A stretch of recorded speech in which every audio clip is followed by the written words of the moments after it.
All right, perfect, perfect. So good, good, good. So it's not necessarily a teaching session. It's more like I'm gonna try to do this every single week now that my schedule from work is starting to become a little bit better. Actually, another question, is the music too loud? Can y'all hear that? Is that too loud over my voice, or everybody good with that? We good? All right. Yeah, I know because Teddy P like to scream sometimes. So sometimes, that don't work for everybody. If you don't know who Teddy P is, we can't be friends and you're too young. Moving along. So, so this schedule, I mean, this particular video is going to be mainly about just weekly recap, right? So if you want, like if there's any plays that the admins put out, maybe you want to go over that. I can, if it's not a play that I personally got into, I can kind of give you my perspective on it.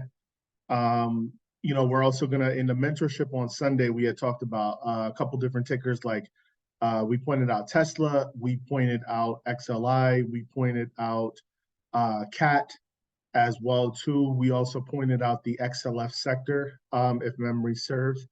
Biker may join us a little bit later. I'm not sure if he's on currently right now, but he may join us a little bit later to talk about some things as well too. So again, I want to start off with sector review. Again, this is not necessarily a teaching session, just kind of us looking at the sectors and again recapping what happened throughout the week, and then maybe seeing if we can find some decent plays, for this upcoming week. I believe the dates have been running together, but I believe we have Thanksgiving is this week. Yeah, this week coming. So obviously we're gonna have one day. We're gonna have a shortened week, right? So what I suggest you do is maybe look back at what happens with the market during shortened weeks. In my experience, I normally see like, we might have like maybe a day, maybe two of volatility, and then, we kind of die off. The big market makers kind of, chill out until the following week after the holidays are over. So just checking the chat. Okay. All right, cool. So we're good there. All right.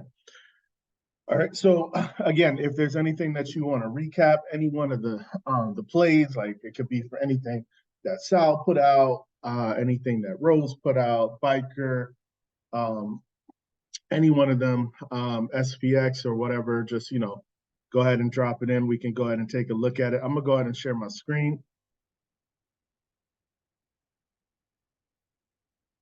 Oh wait, actually, my bad, wrong thing. My bad. I forgot to give y'all the opportunity, the ability to rename yourself. So if you want to rename yourself, you can certainly do so. I'm turning off video. We don't want to share whiteboards. We don't need a meeting timer. Yeah, that's fine. Request recording permission. Okay, yeah, we good. Yeah, I think we good there. Okay. And now this is interactive. If you want to take yourself off mute, that's absolutely fine to ask a question. If you prefer to type it out, that's fine as well too. Don't worry. I'm really just gonna post this back in the mentorship and then also post it in the in Zamunda as well too. And then we go from there. So I see DE, I see Meta as well too.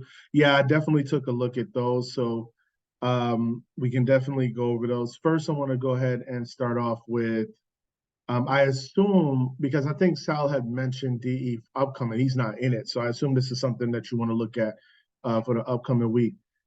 With that being said, hold on, guys, 1 second.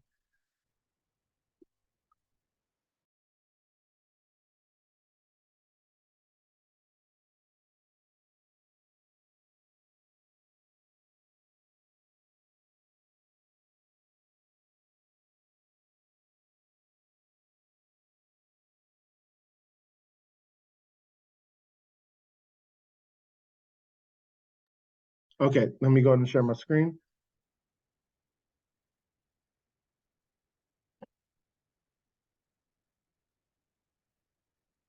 Here we go.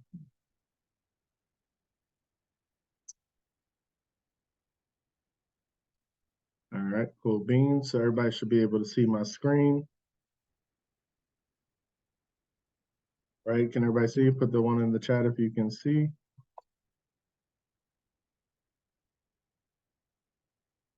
All right, cool beans, cool beans. All right. So, and actually, just for viewing purposes, let's take this down to 6 so that it could still be seen. 3, 1, 3 week. Let's change that to the weekly. And then, yeah, we could do it like that. Perfect, perfect. All right. So first off, let me say this. I am not comfortable yet to say the market is in a place where we could, start swinging a little bit more comfortably. That doesn't mean that there's not any opportunities to swing. I'm just saying like, the market's been a little choppy. News come out, it run down. News come out, it runs up. It's just been a little choppy a little bit lately. However, I will say when I was looking at the sectors a little bit earlier today, they're all kind of painting, to me at least, kind of the same picture. But first, before we get into that, let's go ahead and start off with SPY. All right. So obviously you have the gap from CPI with SPY, but when the thing that I'm looking at overall is that obviously everything is to the upside. We do have some highs that were taken out um, on the dailies, right? On the daily time frame. But looking at the weekly time frame, let me go ahead and actually let me start from I'm sorry, my bad. I'll start large and then work my way in, right? So from the quarter, right now, it looks like we're working on potentially a outside quarter, right? We're not, but we're about $9 away from going outside quarter. So there is a potential. I mean, obviously, there right now it's looking like things are bullish, obviously on the quarter, and then when you're looking at the monthly as well too, what we had was the pullback. And let me check the fibs real quick on the month. Yeah, so what we had was the pullback. We approached equilibrium at the 50%, exhausted off of that. But if you look at the two previous candles over here, you can understand why this candle also exhausted in the same exact range. As a matter of fact, this candle exhausted right at this opening of this candle right here, if I'm not mistaken. Let me see. Yep, right at 408.85. So exhausted around the same exact area, same place where the three exhausted, not exact same place, but the three exhausted in that area as well too. So we pushed up above. Now, not fully well versed in ICT, but this right here, ICT has categorized that as a unicorn. So he points this out when price is starting to retrace. Let me get rid of the fibs so you can see what I'm pointing out. So when price starts to retrace, what we want to do is look for unicorns, or basically candles that have wicks at the top, because what may be counting as resistance over here can be looked at as potentially support when we come back to retrace or retest that price area. So essentially, that's what happened, right? We came back to approaching equilibrium, but we retested this unicorn, and then obviously we closed above it. Now, this was still a bearish candle for that month, but we closed above it, and then obviously you see what happens with the following month. Excuse me, for SPY. So right now, SPY is looking like strat-wise, coming back to strat, SPY is looking like it wants the TTO back to the upside, and that going outside on the quarter is going to be the second triangle of your TTO on the monthly, which would also be on the 3 week, right? Your same area of where you would TTO. On the 3 week, let me maximize it. You get a better view of that TTO, right? So for those of you that may not know what it is, a TTO is essentially just corrective activity, which is the first triangle, and then then it reverses and continues and pushes up a leg higher. So in this example, we're seeing price action start to run up, and then obviously, price don't just continue to run, right? So we're seeing price run up, and then it retraces corrective activity, right? Gives you obviously the wick, and then reverses back to the upside. So you end up with your triangle. Let me turn off magnet real quick so you can see. That's your first triangle right there.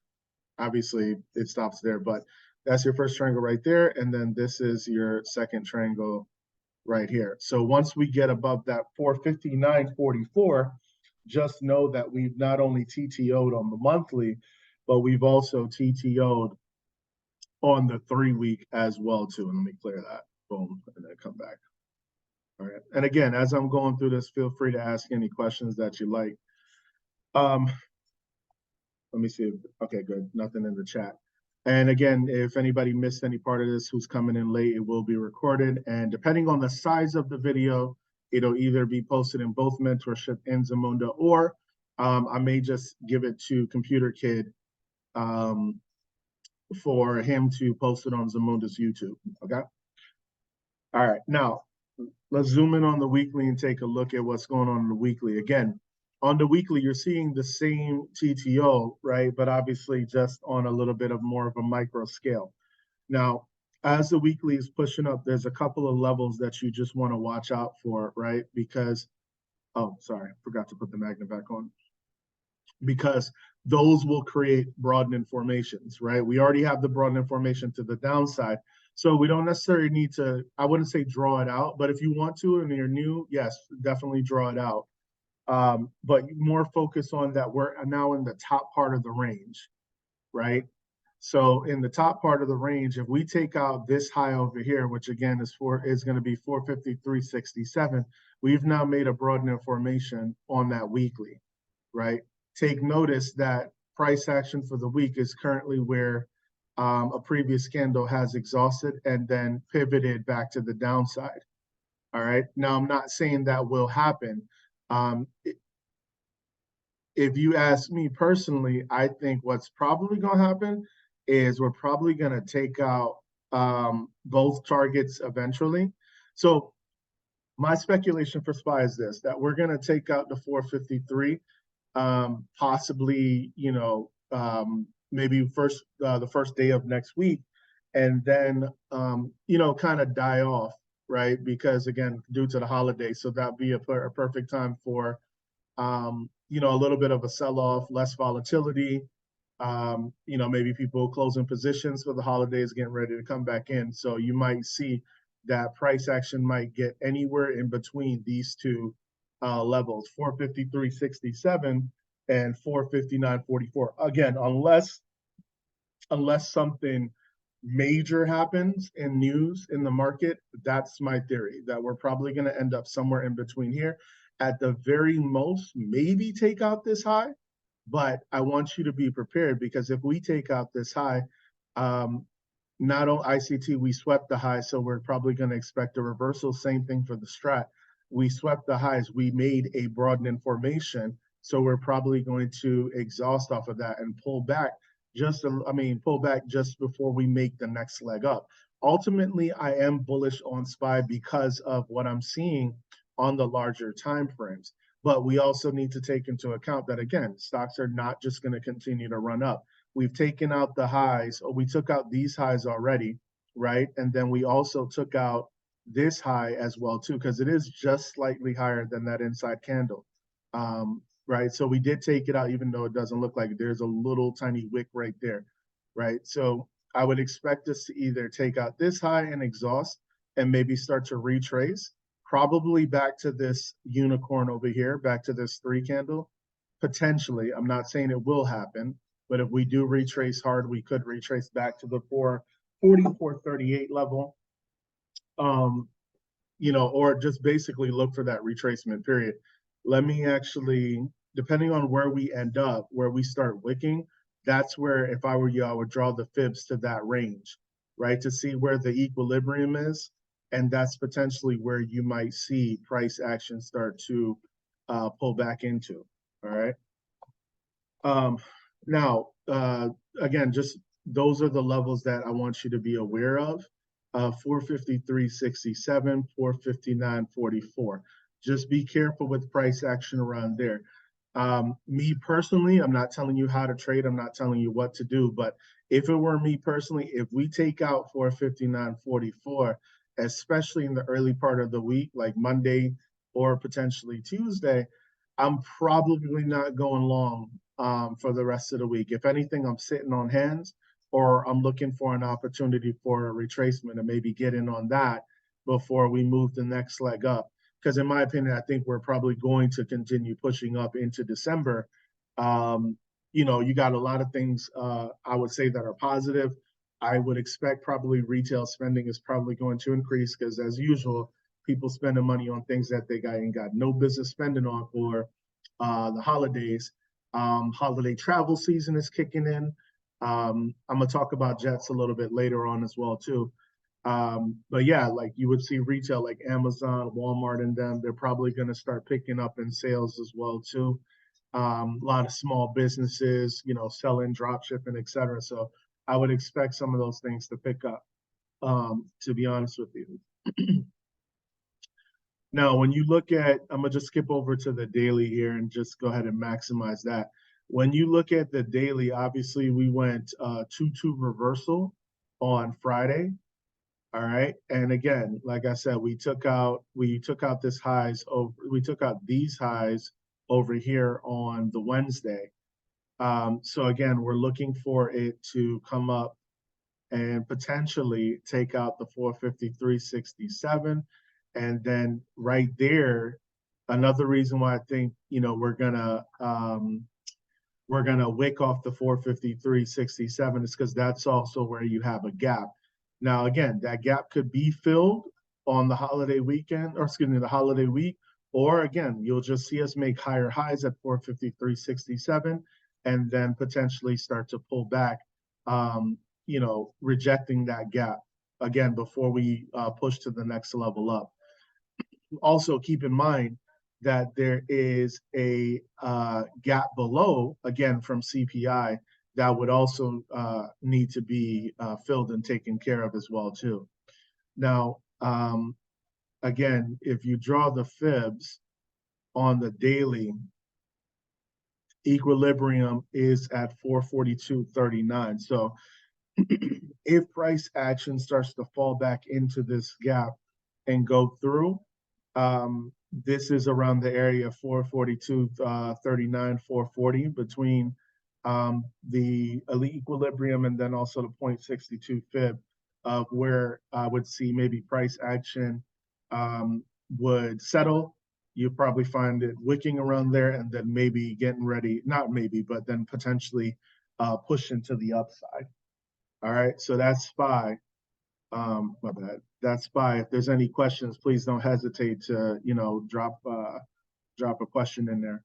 But ultimately, like I said, I'm ultimately bullish. You just want to be aware, kind of in a sense, playing defense, right? You want to be aware of, yes, it is bullish, right? But we also know, and we should know because we've been trading long enough to know that price action doesn't just automatically continue to push up.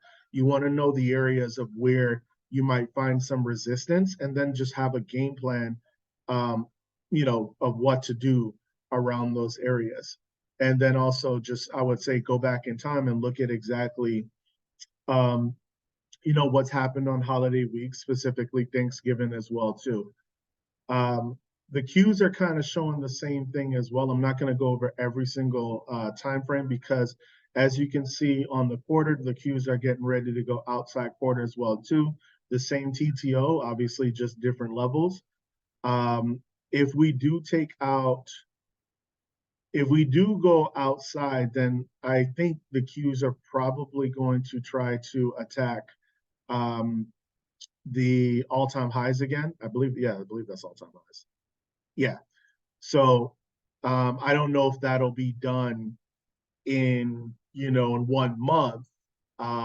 But if we do go outside, especially before November ends, it wouldn't be that unfathomable to think that the Qs would approach 400 and then possibly push up to like 410, maybe 415. But either way, it's still looking very similar to what we're seeing with SPY, right? You got your pullback, your TTO, and if we take out 387.98, that's our TTO back to the upside. Same thing that we're seeing on the 3-week. So just skipping forward to on the weekly, this is the high that I want you to be, actually this high and then also that high as well too. Even though price has already taken it out, could come back. right? Could come back in from already taking out that high, could potentially come back in, right? Because, this to this will give you a broad information. I think personally, maybe we take out the 387.98, maybe go for that TTO, and then potentially, um, exhaust and then come back to the maybe to the equilibrium of the range, but we'll see. We'll see what happens. And if that does happen, then, or assuming that we continue pushing up higher, you have this other area right here. That will be your next area to be focused on, the 404.58. But again, in my opinion, I think if we take that out, we're probably going to go shoot for the all-time highs because it's only $4 away. I think the bulls will probably really just show up in force. But as you can see, um, that's a big gap in between it. Then also, you have a weekly fair value gap right here that, and then let me make it a little bit bigger so you can see what I'm talking about. You have a, stretch it out. You have a weekly fair value gap right here for this candle, that could be rejected, right? It could be invalidated, and price could, maybe approach it and reject, or touch it and reject. So that 387.98 level is definitely something to pay attention to for the Qs. I say this without knowing what particular tickers are up for earnings. I think Nvidia is coming up on, let me see, hold on. I think Nvidia is coming up on Tuesday. Where's my bad, yo, 1 second. Oh, here it is. Tuesday, yeah, so, I think, as far as, I know Nvidia doesn't cover all of the Qs, but I think if Nvidia has really good earnings as well as guidance, you could probably see that push into the fair value gap range. If not, if it's just solid earnings and, or on subpar earnings, you'll probably see Qs probably pull back. All right. And then again, looking at the daily over here, I drew out the fibs on it, where price action can pull back into. You also need to be aware of that gap as well. Over here, this gap fill right here. So, if price drops, and again, we did go 2-2 reversal, but this 2-2, excuse me, this 2 up is not currently in force. And yeah, you've already made a broad information. So since making that higher high, as you can see, this candle tried to push up again. The buyers tried to step in, but exhausted off of that. So we'll see what happens for Monday. But let me see. This actually would also, no, that's all the way down at OT. Okay, never mind. So I'm gonna close that one out. But actually, unicorn there. So we might, yeah. So yeah, we may, if it does come back into the gap, we may see it pick up a little strength around the 378 level, which again is right at equilibrium. Or again, you may see it drop a little bit below that. But if you start to see it wicking, look for a hammer around that area, or at least exhaustion from the downside around that area between, basically 378 to 375. Excuse me. All right. So those are the Qs. And again, ultimately, I am bullish on the Qs and I'm bullish on SPY, but I also know that, stocks just don't move straight up, right? So we do need, we do need that pullback in order to take that next leg up. And if you're looking at it from the week, we've had 3 straight weeks of price action, that's pure pumping right there. But again, looking at the larger time frames, I think we have a good chance before the end of the year to, at the very least, see 400. Potentially see those all-time highs. If it don't happen before the end of the year, that's not a big deal. You may see it happen in January before potentially pullbacks. All right. So that's the Qs. I'm not going to do IWM and the Dow, so I'm going to jump straight into chips. All right. Now, chips is, if I'm not mistaken, is already at all-time highs, right? So, um, again, Nvidia's earnings on Tuesday is going to matter as to what happens with this. But as you can see, it already did the TTO back to the upside. It went outside on the quarter as well. So this is, I won't say it's a dangerous area, but this is not. This is an area where you need to be aware of whenever you have all-time highs that are hit. Um, Eventually, there's no one else for the bulls to go long against, right? So eventually, if buyers stop buying in, right, prices at all-time highs, so it's expensive, they're probably going to start taking their profits and letting price drop back down to a range where it's at either equal at an equilibrium, or it's going to be at discount, right? Because if you're buying some, think about it this way: if you're buying some, you don't want to buy a car at $40,000, as opposed to, if you wait a couple of months, hey, you might catch a sale, that thing dropped down to about $30,000, right? So you want to get it on discount. And right now it is at all-time highs, so it's definitely not at discount. Now I'm saying that to say, I'm not saying that it won't continue pushing up higher. All I'm saying is that you need to be aware of that fact. So if it's SMH right now, I'm probably not thinking to go long on a swing. I would probably want to see some sort of a retracement before, um, like a retracement like what you see here. Obviously, not on the quarter, because obviously that's a lot of movement to the downside. But I'm talking on a smaller time frame. I would want to see some sort of retracement back to an area of below equilibrium or at equilibrium, where we can get a discount on those longs and then ride it back up. But again, I just want you to be aware of that. So the quarter's not done, so I'm not going to draw the broadening formation yet, especially considering that we don't see any signs of exhaustion just yet. I imagine that one or two things is going to happen. Either NVIDIA's, actually, let me see, when is AMD's?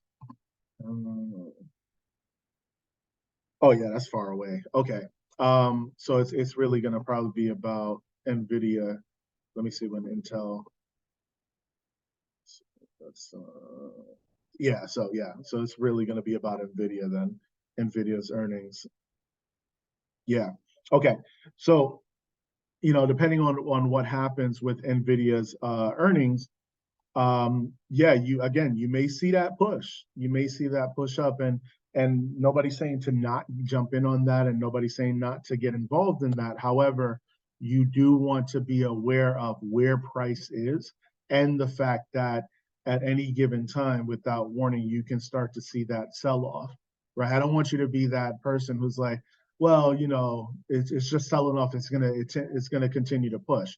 That's exactly what they thought over here too, the first time it went to all-time highs, right? Because this is the first time it went to all-time highs. It's like, oh yeah, it's going to keep pushing higher. What happens? It ends up pulling back, and then oh well, it wicked off the bottom, okay, and then it continued heading down. So you just want to be aware of things like that for chips. Ultimately, like I said, long term, I am definitely bullish on chips. I still think AI still has something to give. But yeah, you just want to be aware of that. So for me, if it were me trading, I don't really have a swing low until we get down here. So if it were me trading it, I would, again, do the fibs. Um, and yeah, I would want it to come back down to maybe 0.382, maybe close that gap, um, and then or maybe 382, or maybe down to the 149.53. Because again, on the smaller time frames, you've taken out all the highs, right? So you do have, again, you're basically at the top of a broadening formation on the smaller time frames. Like for example, from this three, oh, I don't know why I drew it like that. Boom, you do weekly. Yeah, there we go. So boom to boom. That's not my weekly. Hold up. There we go. Yeah. So, right. So you're at the top of your broadening formation. So again, That doesn't mean immediately jump into puts. It just means like you should be looking for areas of potential exhaustion. No, because it could push up above this and then reject and just come right back through the range. So again, this is not to tell you like, hey, like go straight puts, but these are areas that you want to be aware of, right? Because what we have is a consolidation over here. We expanded to the downside and then we expanded back to the upside, took out lows over here, and then we took out highs over here. So now the expectation is that at some point we're going to see the exhaustion and then we're going to start pulling back in. We also have some fair value gaps that would need to be taken out on the way as well too. All right. I'm sorry, just pausing to see if there's any questions in the chat. All right, cool beans. All right. But you know what? Just because I think it was mentioned in the group. So the thing is with NVIDIA, you definitely have opportunity to go three, right? Go three above 500. That's also going to be where you TTO. If earnings end up being good, I think that's probably what's going to happen. I think the 500 will definitely be taken out for sure. I don't know about 600, but definitely the 500 would be taken out. What do we have after that? After that, oh no, after that we're back at all-time highs. Yeah, let me make sure. Oh yeah, yeah. So we back at all-time highs once we take out the 500. So I know it's probably going to be expensive, but I'll probably be looking at maybe like 510, maybe 520, 510, 515, 520. And then go from there. I'm not really ready to like swing it out long until we get some sort of retracement. Then we can start looking at potential like 550s or 600s. But for right now, considering it's already at the top of the broad information, you want again, you want it to have some sort of a pullback before jumping into it, right? So we have a swing low here. Let me get rid of you.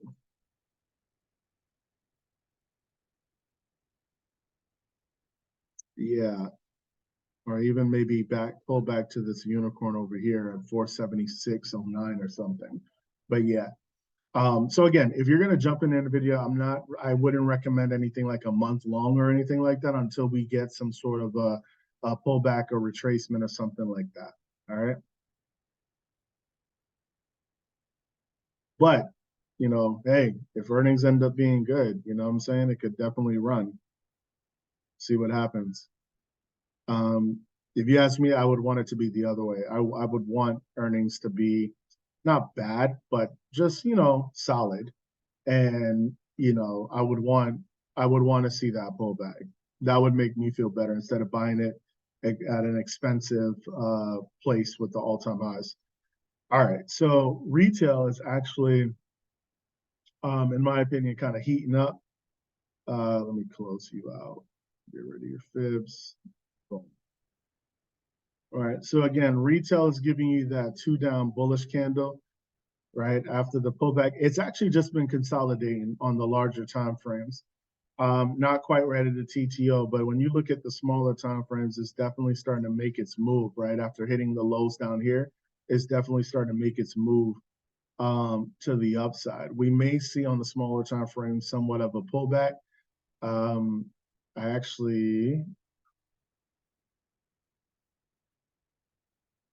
well, it kind of did over here already. It ended up being right back at the 0.62 level, or actually just, I'm sorry, not 0.62, my bad. It came back below equilibrium before reversing back to the high side. So if it does get a pullback, that's fine. I would look for it to pull back maybe back to the same exact levels, maybe not crossing equilibrium this time. But I expect this to probably, or my speculation is that retail will probably continue pushing up. Again, holiday season, seasonality, right? We know more sales are going to kick in for Amazon. We know more sales are going to kick in for Walmart. We know people are going to probably be buying more shit off of Etsy and off of Shopify websites as well too. So, I would not be surprised if we start to see a little bit of an uptick. So some levels to pay attention to: 67.85. you know, as a goal for it to hit. Obviously, it's not going to hit it, you know, this week. We did end up as a, is it going to give us a, yep. So we get a new 2 week, excuse me, we get a new 2 day candle on Monday. So we potentially go 2-1-2 to the upside. We've already done the 3-1-2 on the weekly. So the expectation would be just you know, we see that 2 up continuation. We have a PMG over here on the 3 weeks. So now all of it's been taken out. We still have that target at 65.10. And then again, the 3 month target, which takes us outside quarter at 67.85. So again, looking bullish. We did have the pullback already. We may continue to get a, again, because it's a shortened week, we may get a pullback. But again, if it comes back to equilibrium or lower and goes on discount, then yeah, you could probably look at maybe something within retail. Again, your Walmarts, your Amazon. As a matter of fact, let me just pull up my sector sheet. There are some other tickers out there.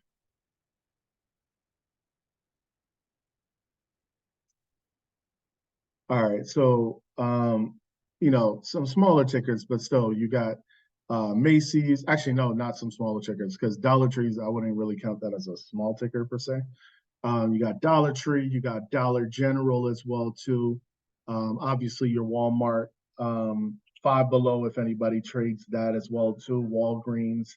I did say Macy's, Gap as well too. So there's definitely a couple good ones out there. Ulta Beauty as well, Cost. So there's definitely a couple good ones out there that you can definitely pay attention to. I'm sorry, hold up, something came through in the chat. Target, yep, can't forget about Target as well too. Nice run for Target. I saw it. I didn't jump in on it, but very nice run for Target. I definitely saw that. You know, even cost is competition, BJ's as well.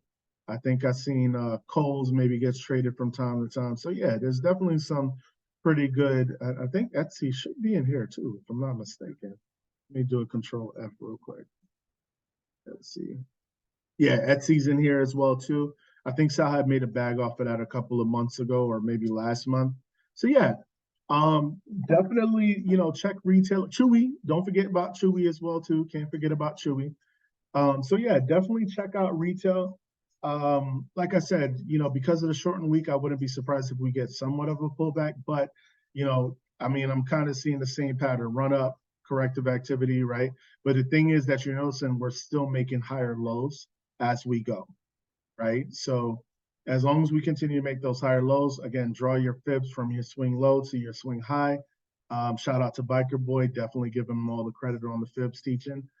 And yeah, just, you know, if it gets below equilibrium, you know, it comes into an area of discount. So you might start to see some buying as others are selling off, but you'll start to see people buying around the OTE range or below equilibrium, you know, waiting patiently for it to run back up. All right. So that's retail. What else we got? Metals and XLB are pretty similar, so I'm gonna just go straight to materials. All right, so with materials again, the only thing I'm gonna really point out is that you know, we obviously are working on a hammer, right? We're not looking at going outside, but we're currently working on a hammer on the quarter. So on the monthly though, we took out the lows, right? We took out the low over here, just barely, but we took out the lows over here. What the hell is ICT calls it? Running the stops or stop hunts, if I'm not mistaken. So basically, you know, we ran the sell stops to the downside, and then now we're seeing that reversal back to the upside. So materials could be potentially on the rise. You got the 2-2 reversal on the monthly, also the 2-2 reversal on the 3 week. Went 2-1-2 up on the weekly as well too. And then honestly, your next high on the weekly is up here, right? Right before we pivoted to the downside is up here. So now we have been making lower lows. as far as swing lows go. So I actually drew my fibs from that swing high down to the low to see potentially where we can see a pullback on the weekly. So um, we're at premium because we're above the 50% equilibrium. So you may see a pullback. Um, and then let me also draw the fibs from, because over here we're making higher lows. So if I draw from here up to there, right? So you may see a pullback potentially, excuse me, back to 78.51 or potentially, or even possibly down to where this gap is, right? And you may see it reject off the top of that gap, 78.14, if we do have a serious pullback. If not, I'd probably say we probably hit that the equilibrium and then may potentially go higher, or potentially retest this unicorn over here at 79.33 before pushing up to the next leg. Again, ultimately, materials is still looking kind of strong to me. Again, when you look at the larger time frames, as well as just, I'm also aware of the fact that, again, on the weekly, we definitely reversed, but we haven't made another swing low just yet, to make a higher low just yet. But, we're definitely trending in the right direction. We went 2-1-2 up. So right now, for me, if there's any pullback, it would just be that, just the pullback, and then, continue pushing up higher. So with materials, I think I don't know if it was calls or if it was puts that Rose was in, but NEM is a ticker to throw out there. NUE is also another ticker to throw out there. And again, they're definitely money makers. They're not highly volatile, but they're definitely money makers, because pretty much once direction is chosen, that's it. That's where it's going. FCX is another one to throw out there as well too. All right. XLC. Now, XLC probably looks the strongest to me.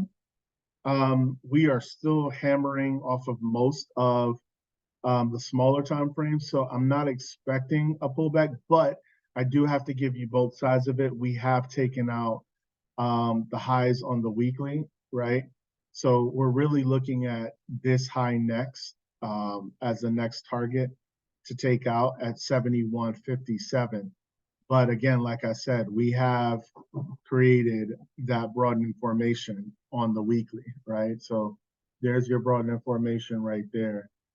Boom, right? On the weekly. And obviously it looks like to me, we had the pullback. We're still making a higher low on the quarter. We hit the outside on the quarter, right? So because you're seeing that TT over here on the monthly. And also you do have a PMG set up to the upside on the quarter. So this would be your next target to take out, the 71.57. Again, same target on the weekly, which is your next major target. And then you have the 12-year high, which is 78.73. And then again, you finally eventually come back to all-time highs, which is 86.36 as well too. But again, the only thing I'm gonna say about this is, yes, ultimately bullish on it, but just know that if you're gonna go long on this, it's at premium, right? It's definitely at premium, because we're looking at it's at the top of the range as well too. Ideally, again, we probably wanted to come back maybe to test this gap, but like I said, clearly the buyers are here. Clearly the buyers have stepped in, right? We have an actionable signal inside hammer as well. So yeah, looks like it still may continue to be strong. With that being said, obviously, Meta is the one that comes to mind for me when I think of communications. And yeah, Meta's still looking pretty decently strong as well too. And actually, Meta gave you the 322 rev strat on to finish the week, right? After that pullback that we had, what was it, on Wednesday? faked a lot of people out, and then you ended with, actually, hold up. I'm pretty sure we could show, let's see. Let me see if I could show something here.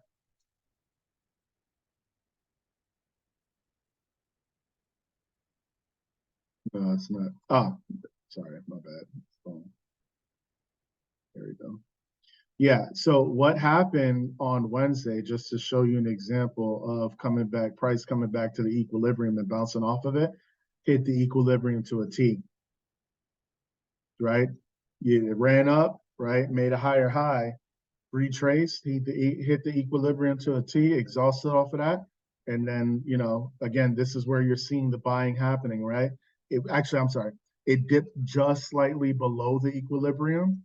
That's where you're seeing all the buying, the exhaustion, and then boom, you get that that 322 rev strat back to the upside. So again, with Meta, I just want you to be careful because, again, you're definitely at the top of that range.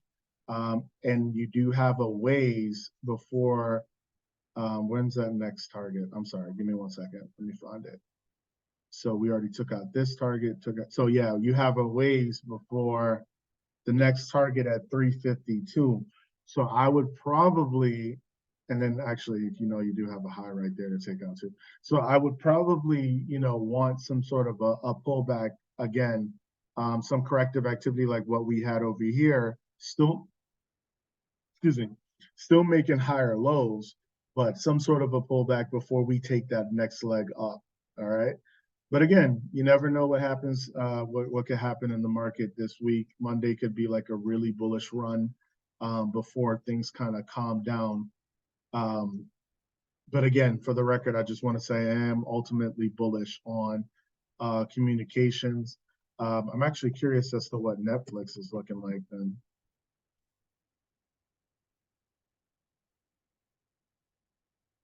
Oh yeah, Netflix also wants to go outside month above 485. That's going to be your TTO on both the 3 week and the month.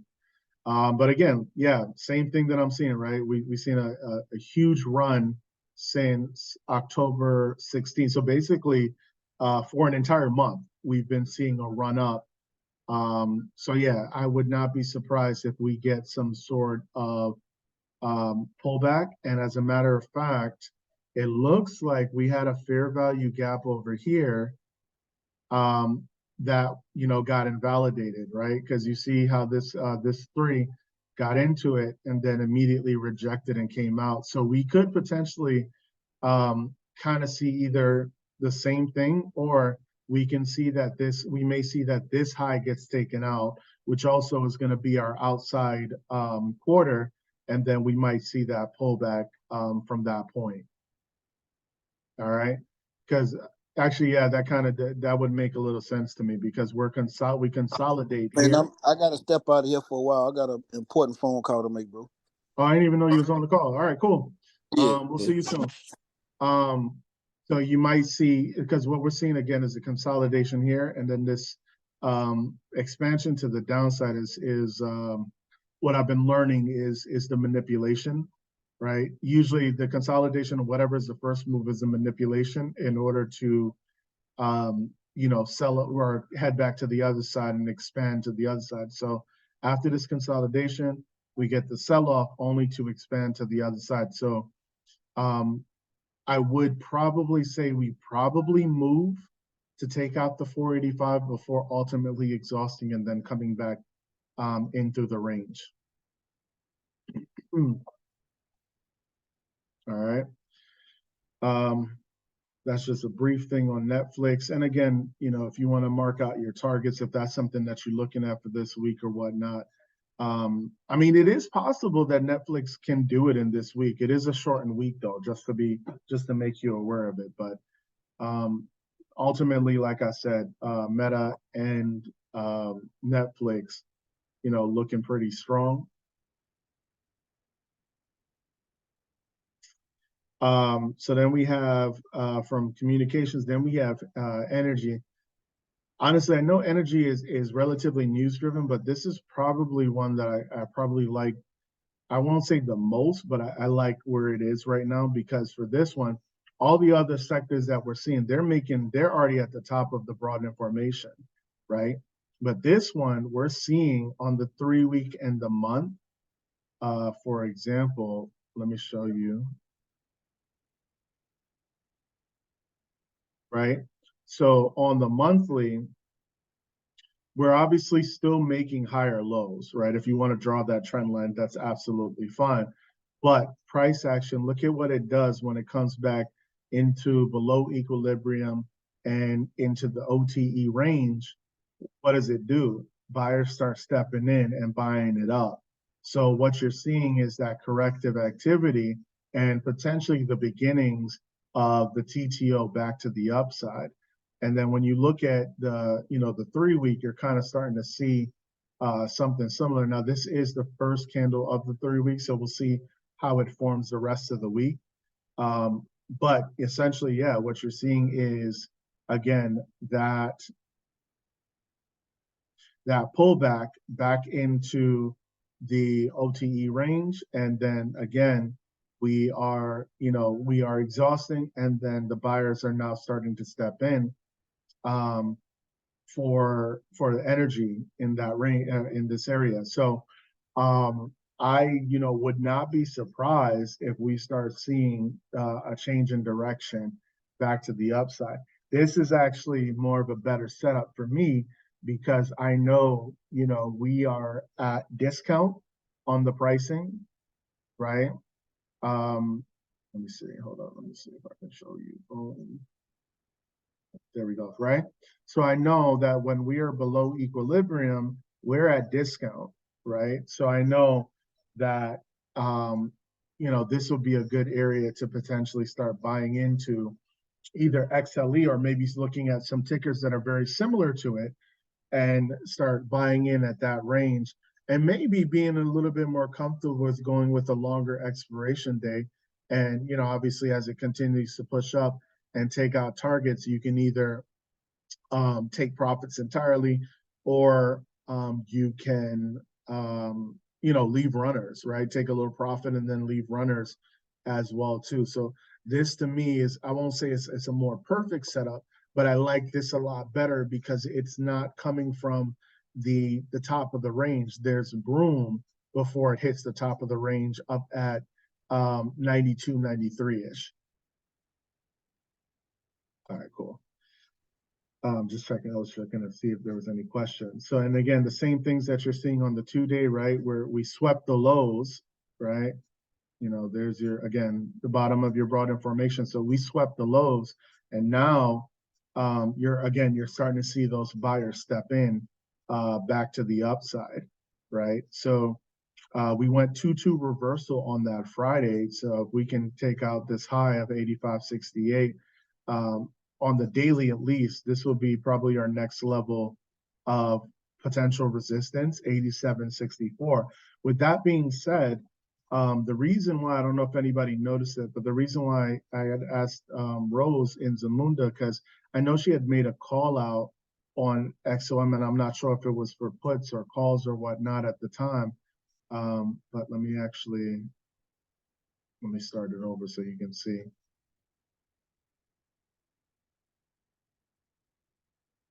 Right, so on the 3 week,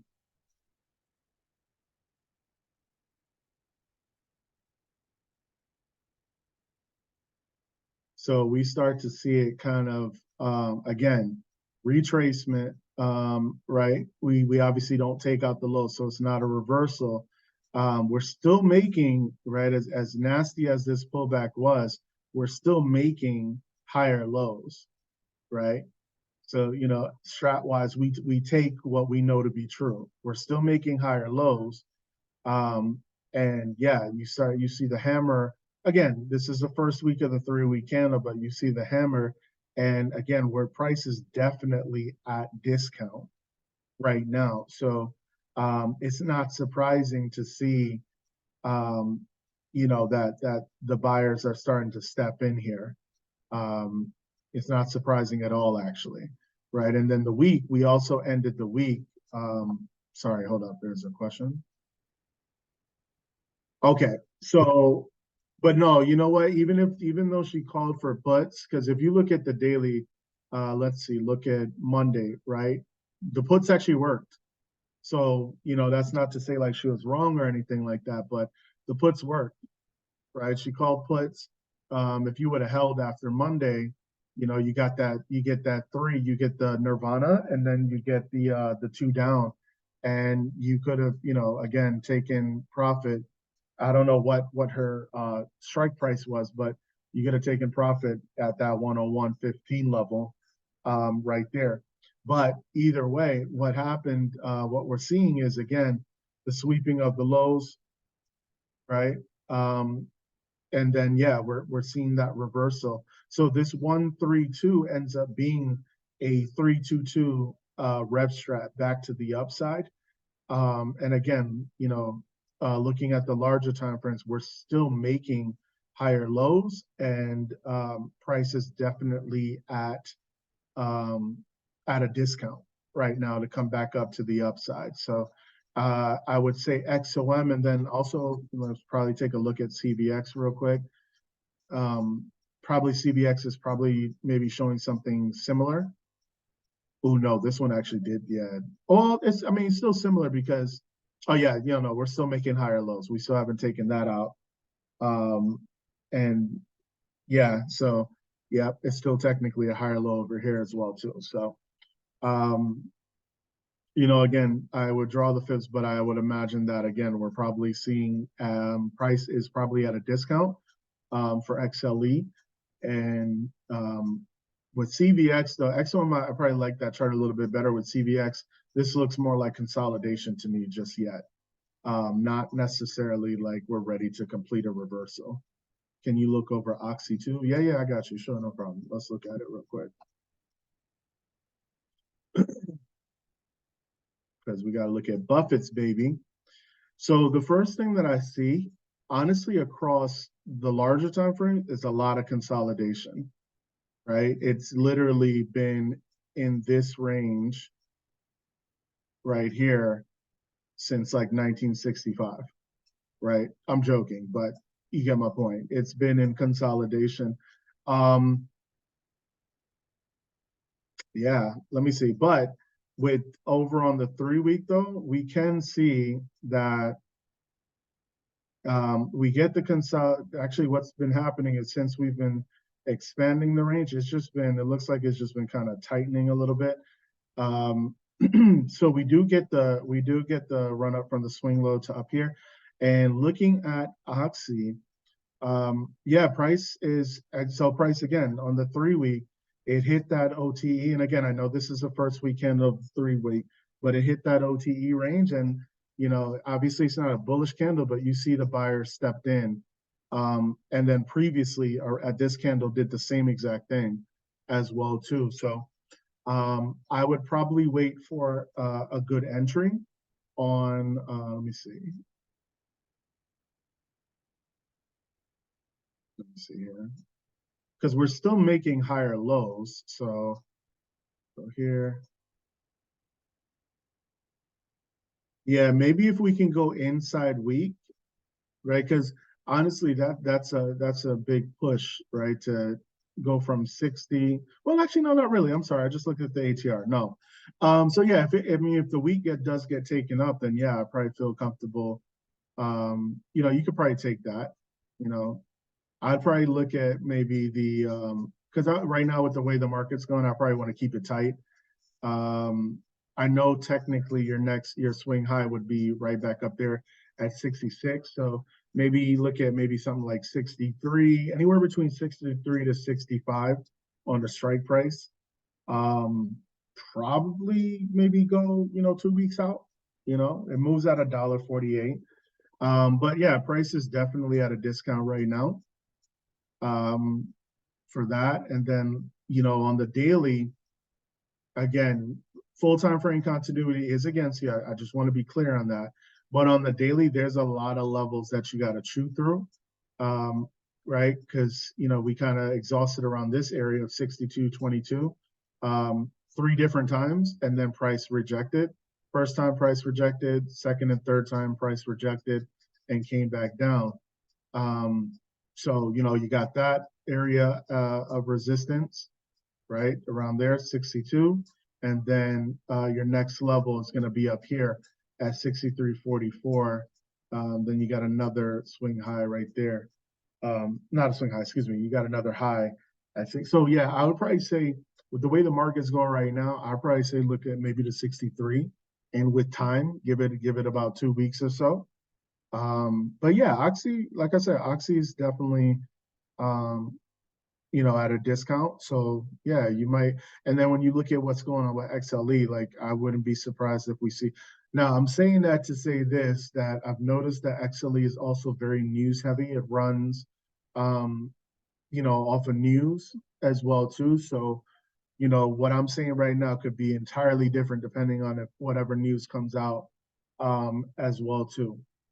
But yeah, I would probably say the 63 more so than 64 or 65 because you have a gap up here where it could reject off that gap before pushing up to the next leg, right? So anyway, that I hope that helps and I hope that makes sense.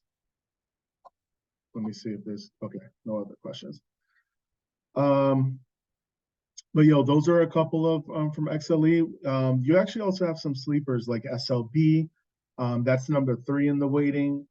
You also have what is it, DBN? I think I've seen thrown out there, HAL, as well. So you know, those are a couple. Oh, MRO. Can't forget about MRO. MRO is a nice little workhorse. It is not a fast volatile mover, but it will make you money. Ask Rose if you don't believe me. She trades it as well too. Sorry, one second. Oh, Ford? Yeah. So, um, yeah, simply because I know Ford. Ford is back at a range where, yeah, you see, like this is all old stuff. I haven't charted Ford in weeks. This is all old stuff. What you're seeing on the quarter, um, and as you can see, it hit the Broadband formation to a T. And yeah, it's at a range where, you know, it fell into, I had marked out this area because this is where I noticed support, except for obviously this, but um, I noticed, you know, previous, like this is support for it. You know what I mean? Over here, if you look over here, every time it's gotten into this range, it is bounced out. First time, rejected, ran up. Second time, again, ran up. Said third time, ran up. Um, and then, you know, what helps me confirm that is that when it does finally get below this range, now this range acts as support, excuse me, resistance until again we finally bust through, and now we're back at support. I'm gonna get to XLK. So when I get to XLK, I'm gonna jump in on and give my thoughts on Microsoft. All right. But yeah, Ford to me, I mean, I'm not saying you should only trade it long term, but Ford, I personally use Ford as a set it and forget it ticker. You know, it's at lows right here. I don't know if anybody had paid attention to the conversations I was having in the main chat with Volk, VOLK. It basically, you know, got close to that range of 950 that I was looking at. And yeah, I was like, you know what, I'm gonna go ahead and jump in. So I still have March the 13 call, but honestly, I'm probably gonna roll that out to January 2025, set it and forget it and be done with it, and really never look at it again, probably till shit next year, September maybe. Um, or at the earliest, probably June of next year. Donny Hathaway is a GOAT. I don't care what anybody says. But yeah, like so one of the concepts that, you know, one of the beginner concepts that I've been learning from the 2016 um mentorship is let me change this around. Hold on one second. There we go. Is consolidation, right? Right? This is your consolidation. obviously it's a larger time frame, but this is your consolidation. Then you're going to get the manipulation to one side, right? Take out the run the stops, right? Sell stops in this case, because that's what it's doing. And then you're going to get the expansion to the upside. So eventually, this high over here is going to be taken out. Do I know when that's going to happen? No, I don't, right? But some supporting factors is so far we're seeing that manipulation, right? Taking out the lows, sweeping the lows. And then if we start to see it reject and come back through the range, we'll see that it takes out this high, then also this one. Not to mention we have a PMG to the upside, a lot of targets there as well too, that also need to be taken out. So for me, I'm probably going to be looking at that 20 call for January 2025. And like I said, set it, forget it, to be done with it. Because it's a slow mover. I'm not going to lie. Like if you have zero patience in long-term trading, do not even consider this ticker. I'm keeping it a stack. But what you can do as time goes on is, add, right?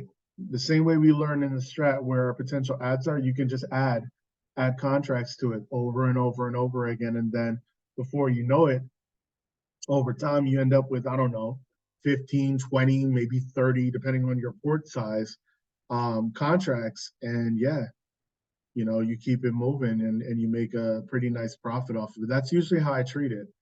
I'll keep adding to it over time.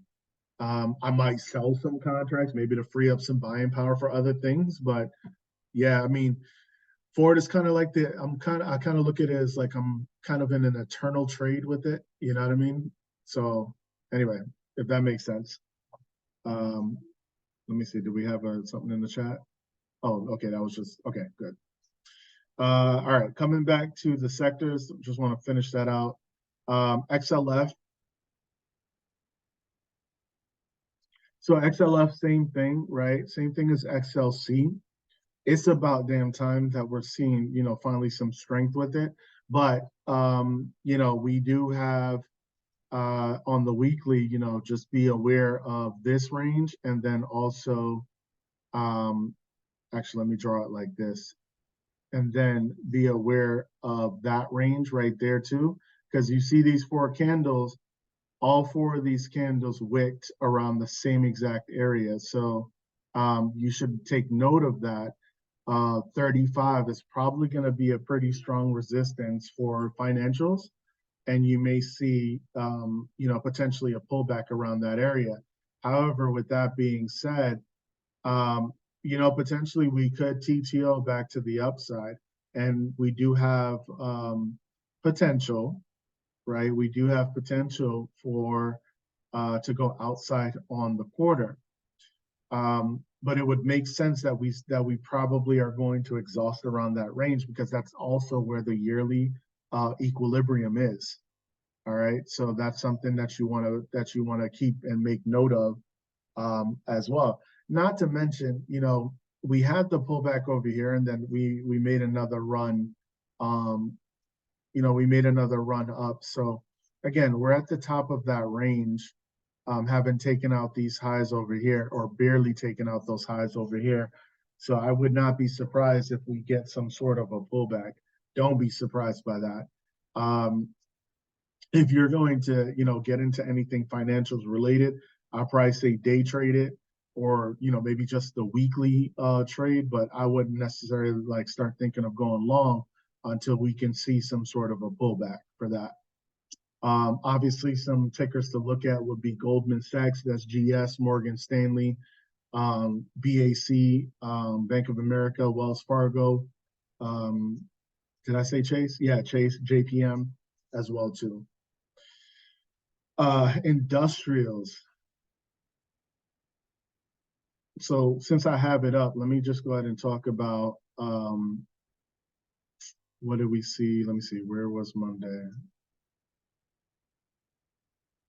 Okay, so then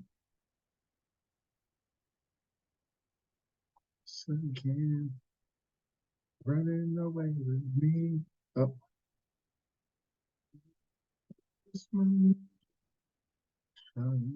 All right, do it for me. All right, cool.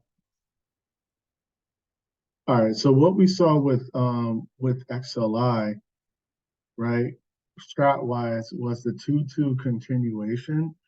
But also we saw that we had the pullback and then potentially that it can continue running. Also, we saw the beginnings of the TTO back to the upside, right? After taking out the lows over here. So I'm like, okay. And then obviously the exhaustion in pretty much the same exact area. Boom, boom, right? So, oh, there we go, right? So we're pretty much seeing the exhaustion in the same exact area as well too, for XLI. So that's what made me ultimately like, hey, on that Sunday, I was like, yo, take a look at CAT, take a look at some of the other XLI tickers as well too. So you want to, pay attention to that. And CAT played out beautifully, honestly. Um, I don't think I had drawn any fibs or anything on this one. It was just really pure strat. Seeing the continuation, seeing the 2-2 reversal on the month, on the 3-week as well too. Seeing that reversal as well too. And we were still making higher lows. So I'm pretty sure if we draw,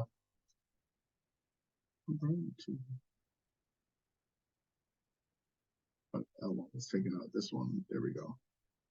So, we can see that price action falls below the equilibrium. So we know that at that point, this is what I saw right before the new week started. We saw the hammer at the time as well too, right? So when you see that hammer, you see, the buying, the bulls definitely stepped in, took it back up, but not quite above equilibrium. So we know it's still at a discount. Not to mention, this is a PMG setup to the upside as well, too, coming back to strat. So yeah, it just was a recipe for, potentially to go long, not for a very long time, but, just go long and make some money off of that. So with that being said, I know Sal pointed out DE, and I think he also pointed out CAT again. I technically could have stayed in CAT all week and I would have been straight. But I did take profit. Oh, shit, my bad. But as you can see, CAT definitely took out the majority of, actually all of the targets that I had drawn out. This is where it was on Monday. Obviously, we gapped up, 2 targets taken out, 3rd target taken out, and then we retraced back to, retested the 3rd target, and then as you can see, we continue pushing up, taking out the next 3 targets. So if we do continue pushing up, that's the next area, which is why I was thinking of a swing for 260s, 270s, potentially for, into next month. Ideally, the reason why I didn't jump in on Fridays, because I just, again, I want that pullback. I would want a pullback before I decide to go long on it. But yeah, this time it pulled back to the 0.32 level before pushing up, making that next leg. But again, I do want it to pull back. There is, it's still completing. Actually, no, because that is, yeah, never mind. That's not a PMG. 1, 2, 3, 4. Oh no, there it is over here. My bad. So it is still completing the rest of the PMG. Again, 260 is the next level. If I have a gap drawn there, that means there's a gap on some other time frame that I'm not currently seeing right now. Or maybe that was meant to be a fair value gap. So let me change that to blue. All right, so then there's also that fair value gap as well too. Either it gets validated or it's not going to get validated. And that's probably where we'll see either we pull back this week or we push up to 260. And that's probably where we're going to see that pullback for CAT. All right. But it was definitely a beautiful play. It worked out perfectly. Really just patience with it. Barely really looked at it. I really just took profit once it hit, I think it was, 251. Once it hit the 251 over here, on Wednesdays when I took my profit and just waited. And I missed this because I was in meetings all day the following day. So I really could have jumped back in around this level and then taken it right back up again.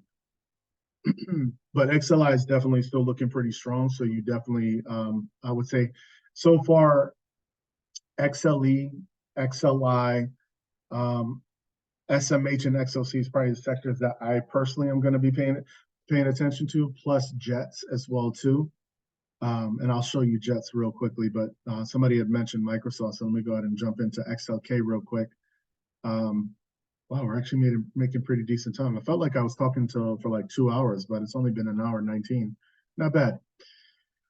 So with XLK, you are, if I'm not mistaken, yeah, so you're at all-time highs. So you want to be aware of that. Same thing. I'm not going to repeat the same things that I said before about being at all-time highs, but you need to be aware of that. You went outside. We went outside on the outside quarter. We TTO'd on the 2-2 reversal on the monthly. Took out the highs over here as well too. This is 132. I know it's not showing, but you can see that this is an inside candle. You can see that this candle takes out both of the both ranges of the inside candle, so that makes it a 3, and then 132. So now that we're hitting the top, I would not be surprised if we get a 132 2 down to make it a 322 rev strat. Now, again, keep in mind this is the 3-week time frame, and this is the first candle of the 3 weeks, right? So potentially you can see this continue to push up a little bit higher, maybe make a shooter out of itself, and then the next 3 weeks you'll see that 2-2 reversal. Just throwing that out there, right? You also have some gap fills and some PMGs to the downside. Now, again, ultimately, I am bullish on the market. However, it's all about, it's not just about knowing where the market is going. It's also about the execution of it, right? You don't want to buy a ticker at $200 when you could buy it at 100. You know what I mean? Because if you buy it at the 200, let's say it moves up to 210, so you just made your $10 profit, or worse, you hold and then you end up losing money off of that, right? Let's say it drops down to 150, you're down $50, but then somebody jumps in at that 150, and then when it runs back up to 210, now they've made a $60 profit, whereas you're probably still at that 210. If not, your theta's probably burned your contract and you're still in the negative. All right. But with that being said, it's still, again, we haven't fully wicked. It's still looking relatively strong, but you are at the top of a range. You need to be aware of that and play a little defense, right? So if you see it push, honestly, I would right now, with the way tech is looking, I probably would day trade tech. If you see a little push, grab in. If you get this, I would probably go more percentage based, not target based. I'd probably like, okay, if I get anything above 30%, I'm out and leaving runners, or I'm just out of it altogether, right? This is not something where you're going to hold it for a very long time, because again, due to the fact that it's at all-time highs, it could potentially reverse on you.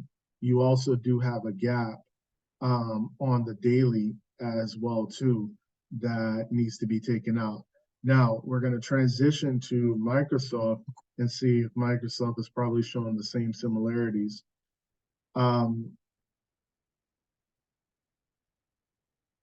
And yeah, for the most part, for the most part it is, right? Maybe not exact, but here's your broad information on the weekly. There's your bottom. You made a top as well too. Boom, boom. Are we at all-time highs? I think, yeah, we are. We're also at all-time highs for Microsoft as well too. So let me make sure. Let me look at the larger time frames. Oh yeah. So we're at all-time highs. Now again, that doesn't mean that this week we just automatically going to reverse, but a couple things to point out, right, that I'm seeing. On the smaller time frames, after the larger time frames have taken out the highs, once earnings. Okay. After the larger time frames have taken out the highs, right? So far with the 3 week, we're seeing the beginnings of, as a matter of fact, hold up, before we even do that, so we can draw it, right? So what happened? This is your broad information before this candle even started, right? Because you made a higher high over here before exhausting, right? Come up, we sweep the highs again, and then what happens? We rejected and came right back into the range so far. Again, this is just a 3 week candle, the first week of the 3 week candle, but so far, that's the story that's showing to us right now. Let me see, 4 week, 8 week, yeah,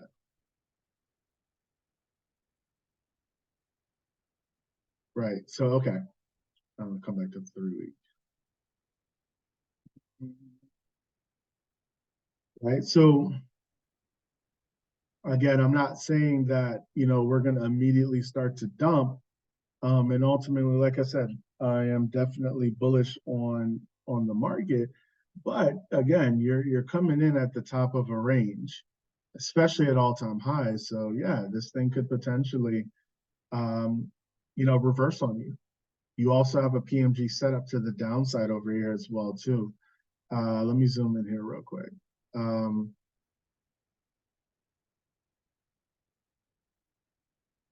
Yeah, so basically it swept the highs over here.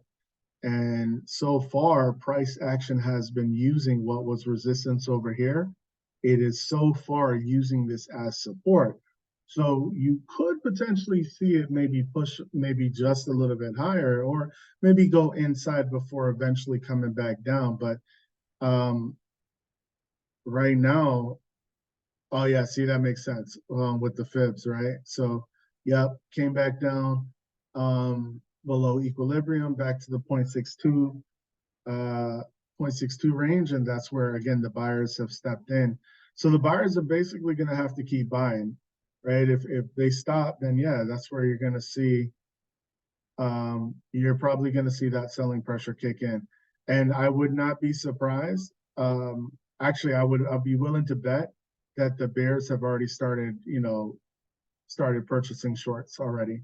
They're just waiting, most likely waiting for the buyers to, pretty much quit, pretty much stop the buying, and then boom, you're probably going to see it reverse on you. So again, um, if you see it pull up, like as again, if you see it push up, then yeah, you can go ahead and day trade it, I would say.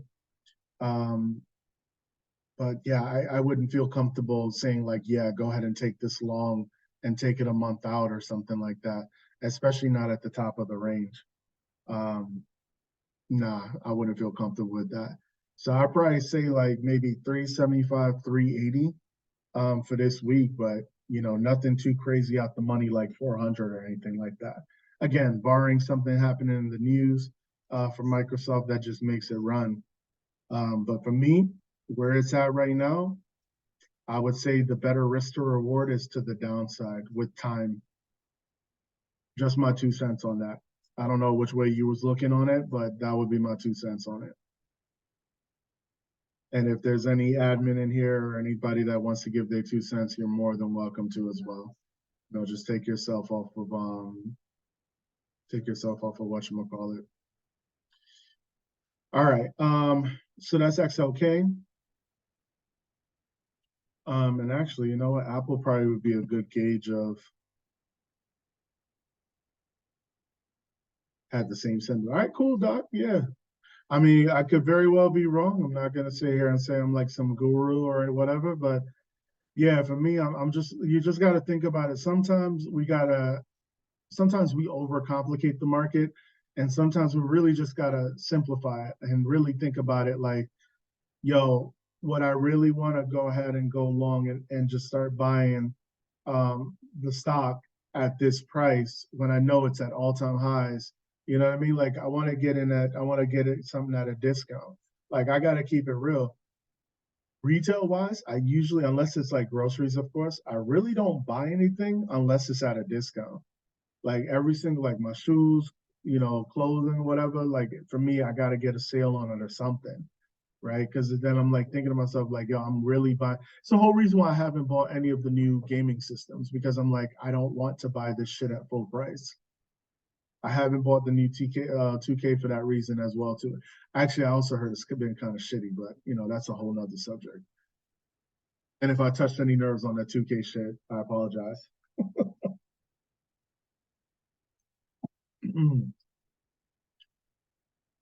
I think Microsoft will head back. I mean, eventually, right? Anything that's been and the not the market, excuse me, the charts will tell you that, right? If you look at I don't know why my computer's what's going on. Okay. Yeah, I don't know why it's like it was running slow just now. Look at what it did the last time it hit all-time highs on the quarter, right? Great run. I guarantee you at this point in time, in October 2021, everybody and their mom, probably including myself, was like, yeah, Microsoft gonna go, probably could go for that 370. Yeah, for sure. And then what happened the next month, right? Again, you get a somewhat of a hammer, but it's still bearish. And then the next quarter, right? So yeah, every single time it hits all-time highs, you know, event, and this is true of any real ticker, really, right? If you look at NVIDIA, same thing, right? It's true of majority of tickers, right? You have to get some corrective activity to get those buyers back in, right? To get those buyers back interested. You know, it's the rules of really anything, even real estate, right? Why do real estate agents lower the prices on their listing? To get people interested, or why would they, like, let's say they have a property that's worth $1 million, but they say, oh, let's come in at 895, 999, right? Because what they're trying to do is get enough interest to maybe drum up a bidding war. You know what I'm saying? Get that interest of people wanting to buy in. But if they list it at 1 million, people are gonna be like, no, I don't really want this. Nothing about the property has changed. It's still a good property. It's just at that price range, or at that price point, I should say. So yeah, Microsoft will probably, you know, again, probably have some sort of a pullback before, you know, taking the leg up higher, which is why I keep reiterating, like, I'm ultimately still bullish on the market. But right now, a lot of the sectors that I'm looking at, a lot of tickers that I'm looking at are at the top of the range. So that's to say, like, yeah, we can continue pushing up a little bit higher, of course, but I wouldn't expect to go, I wouldn't want to go long like a month or two out just yet, this out, or even really 2 weeks just yet, because again, we could have that pullback. All right, so from XLK, we move right into XLP, right? So this is consumer. I don't know why my system is going. Maybe I should close out some things. Give me a second, y'all. Hold on. Close that. Close Chrome. Because I don't really have much open. I just got trading. Maybe I need to close Thinkorswim then. Let's see. Okay, maybe it'll start to move a little faster. All right. So with XLP, right, what are we seeing with XLP? So with XLP, again, we ran the stops to the downside. So we have these, right? So we have we're working on so far we're working on somewhat of a hammer from we're working on a hammer on the quarter. But if I'm keeping it a stack, at least for me, what I'm seeing is basically it's been in this range for a minute now, right?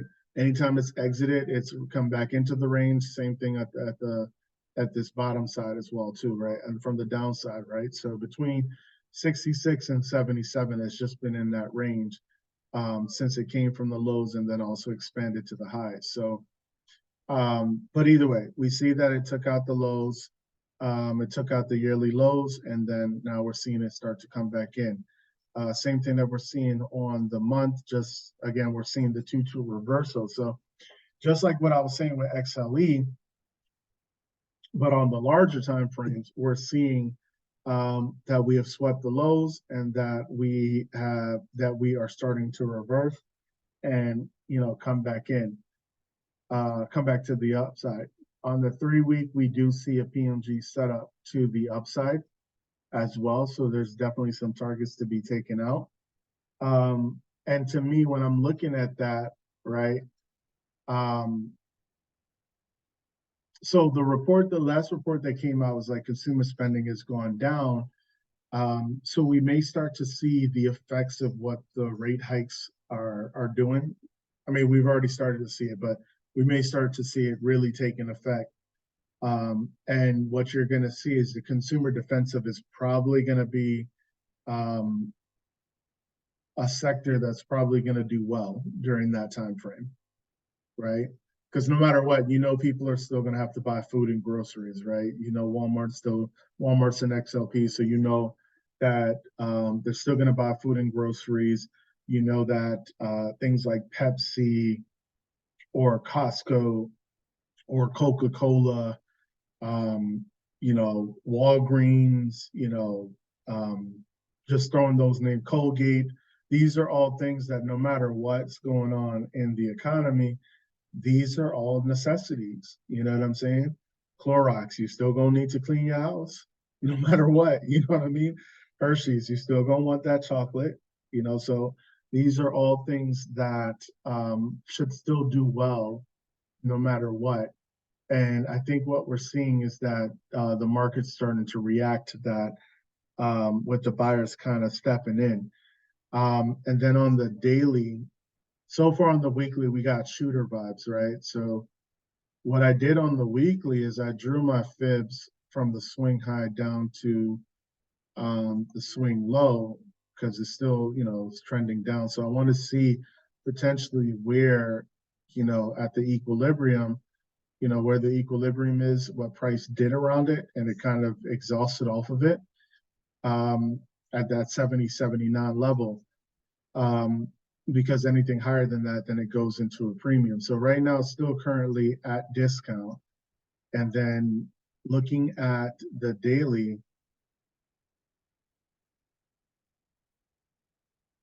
from the swing low to the swing high up there, right?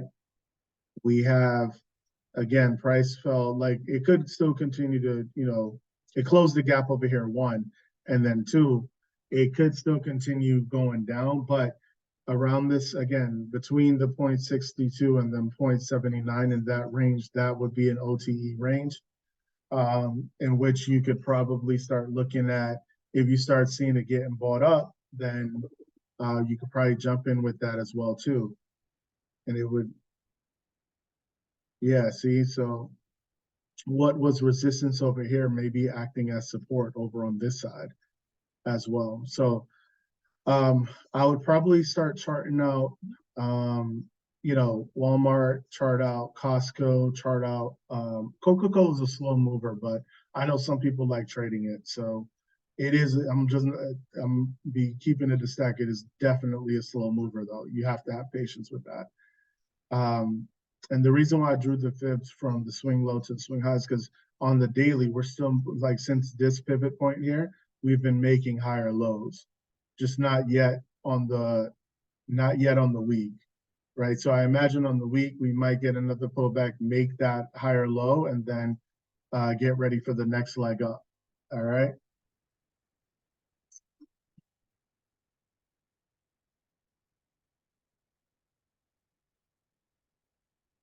And then also, I think utilities does good in the economy that's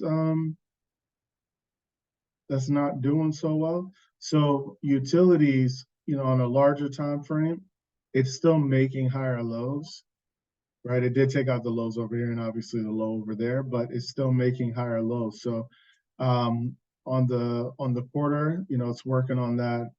I won't call it a hammer, but that 2 down bullish candle. Then we get the 2-2 reversal on the monthly. The 3 week is working on a 2-2 continuation. So this is probably a target that you want to be aware of, 65, 61. You actually have a Nirvana on the week as well too. It took out, no, it didn't. It did not. Never mind. But yeah, I would expect the 132 to the upside, and then again, your next target is going to be that 65.61 right there as well. So um, you get the run up here, the pullback, and then potentially the same thing that's going to happen. Potentially, we'll see.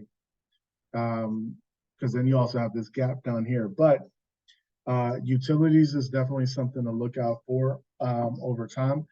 Right now, it's at the top, but if you start to see it pulling back, especially this week, that might set you up for something good the following week, possibly into the month of December.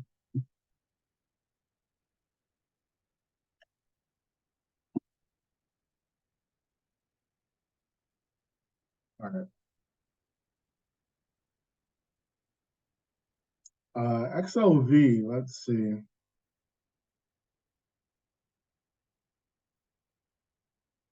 Yeah, XLV is kind of looking similar to XLU. The only difference is, well, not difference, I would just say the same thing, right?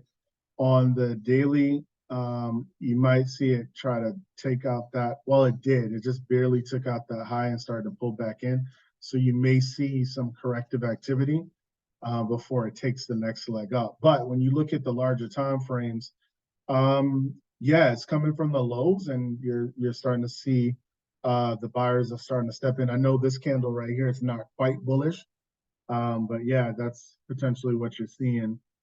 Um, so far.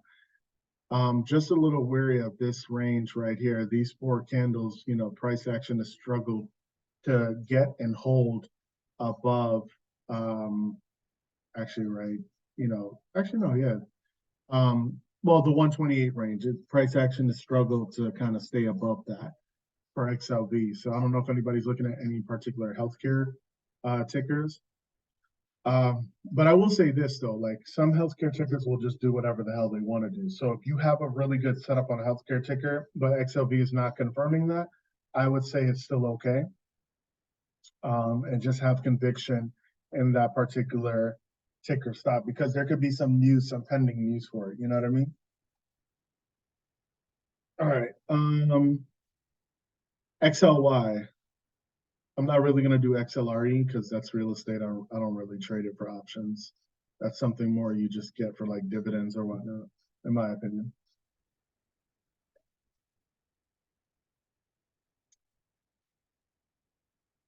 All right. Um, right. So XLY, you're seeing the pullback from this run up over here, this pullback from this run up over here.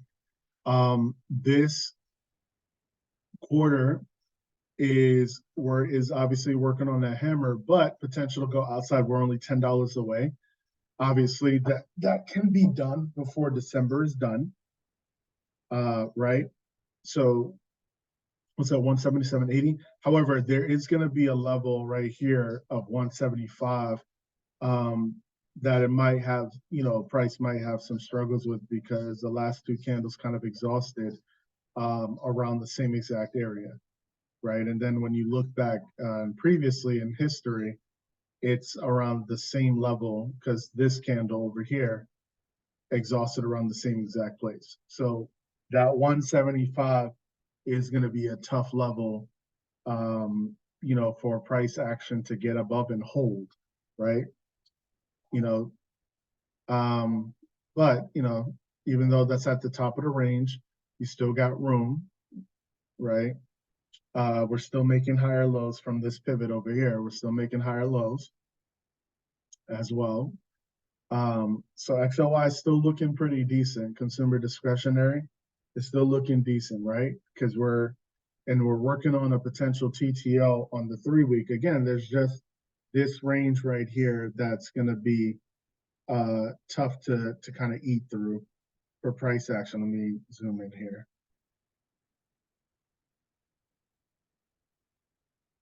There we go. It's going to be tough for price action to eat through. Basically 173, 174. Basically, I would say from 173 all the way up to 178, right? It's going to be tough for it to get through that and hold above it, right? Because again, looking back in previous history, right? That's also a range that this is exhausted in as well too. All right, so it even came back exhausted and closed right around that same area. So yeah, just something to be aware of.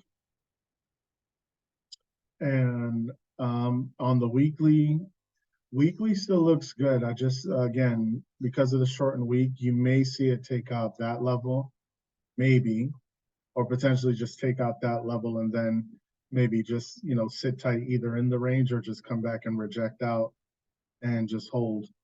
Um, I would like for it, because of the shortened week, I would like to see maybe it close the gap, pull back and close the gap before taking that next leg up, in my opinion. Um, so with that being said, what do you have? McDonald's is in XLY, Tesla, Amazon, and XLY. Now, all those, in my opinion, look kind of strong. Where's XLY?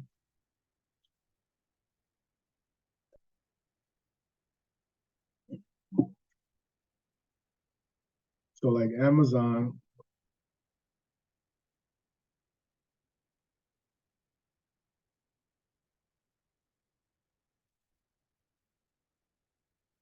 so again, Amazon is again looking strong. You got it went outside on the quarter. You got the TTO to the upside, but again, once it took out the highs, like it kind of pulled back in a little bit. Obviously, we'll see how this week goes.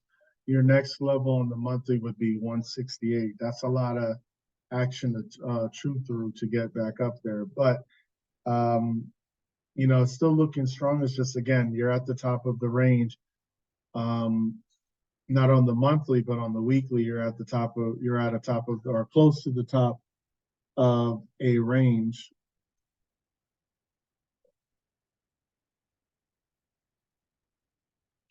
Right. So that's something that I would want to, again, just be careful.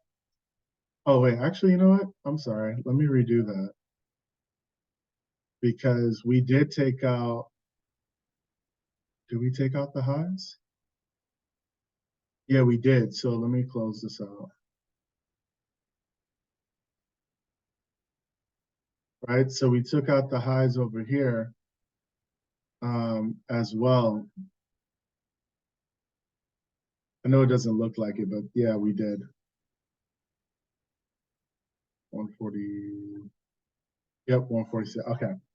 And then we have some room to get to the next leg, which is 158.65. So again, with the shortened week, I wouldn't be surprised if we start pulling back into the range for Amazon. If we do push up, I'd probably say on the daily, I'd probably say that maybe we push up to take out this level, the 147, before coming back in. Because right, that's the top of your broad information. So I would say, because we did, I can't ignore that we pulled back to same levels of support, and we went 322 rev strat back to the upside. So can't really ignore that. But if we do push up, like I said, I'll probably say we probably max out somewhere around there. Maybe if we get a strong push, maybe hit 150 and come back. But yeah, this is not something I would be ready to go like a month out swing for Amazon. Excuse me. All right. And as far as Tessie, full disclosure, I am currently in it. I think the last time I looked at it, was at like 57%. Um, it was just a tester trade. I was really using it. Um, I was really using an ICT concept I had learned about, the equilibrium. So when I saw price action hit the equilibrium, this is the daily fib that I drew, but I was looking at it on the 30. This is actually the candle that I jumped in on, that I entered the trade on, I should say, not jumped in. So I entered the trade when it got down. I think it was like maybe 228 when I entered.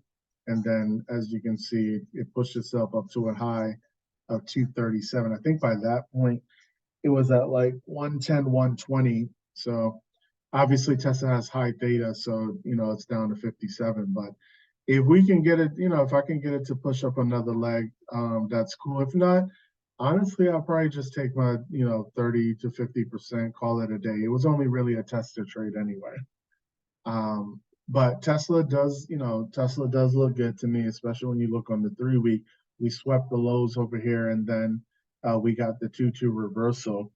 And then on the 2 day, as well as on the daily, we pretty much, well, not completely, but oh yeah, kind of, yeah. Oh, just not on the daily, sorry. I was gonna say we pretty much closed the gap. I mean, we came very close to closing the gap on the daily.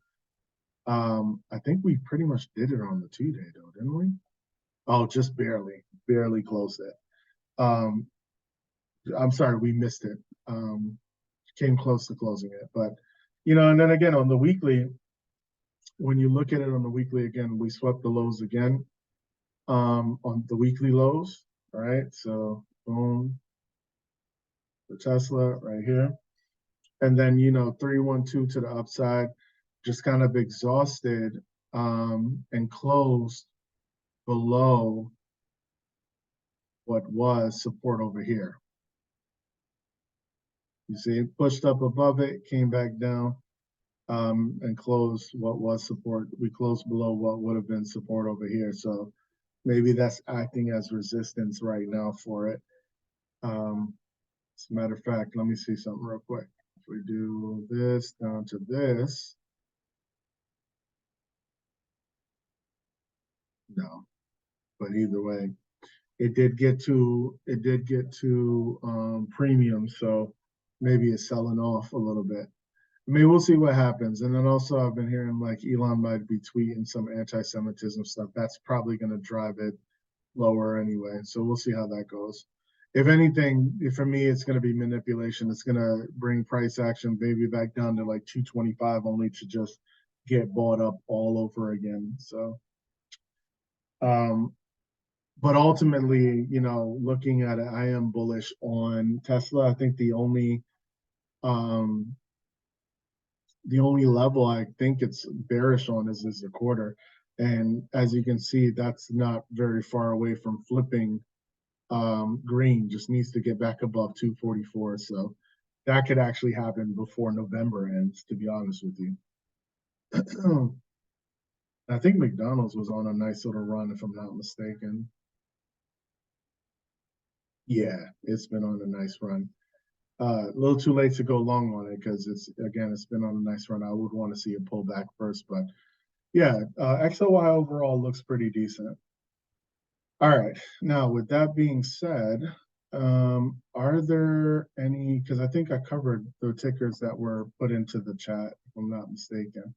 We've gone over sectors. We've gone over kind of what we were seeing last week with some of the other tickers. So, oh, DE I think was one of them that did not. So let's look at DE real quick. Because I have no idea why this thing is just moving so slow all of a sudden.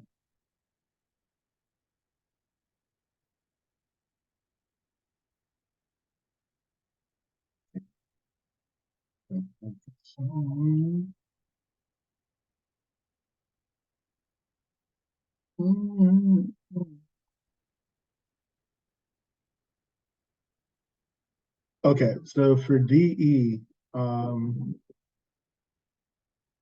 there's the broad information there. Just keeps inching up, inching up, inching up. But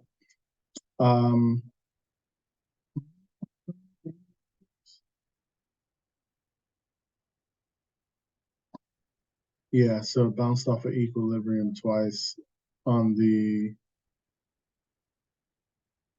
quarter. And then looking at the month, we're still making higher lows here, right? So came back to, it's still making higher lows, definitely still on discount. So we still got a ways for it to push up on the larger time frames. Inside month, right? So, and then we have what, Wednesday, November. Oh, then there's earnings as well too. Okay. Earnings on November. Oh yeah, I'm probably gonna get to that. And then when you look at the 3 week, see, I like this though, right? Because on the 3 week, we get the two down, and then now we are working on, I think that's a two up now. I think, yeah, that should be a two up now. So, um,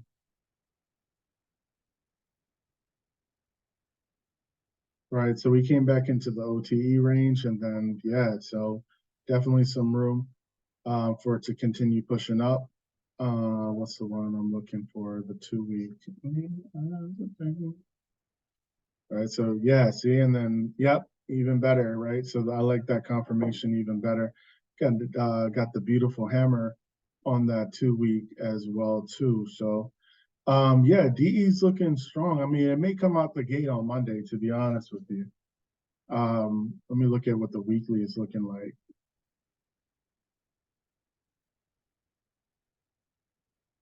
Yeah, it gave you that 2-1-2 exhaustion from the downside. I think like I said, we probably looking for that 395 target to take out.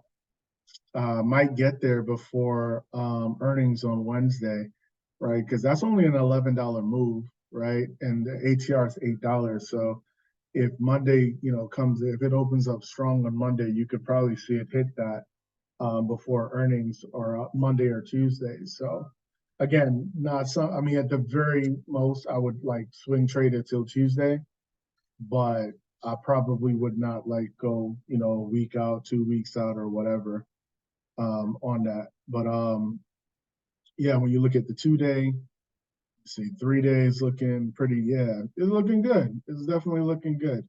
Right after going double inside, you see the decisive move to the upside.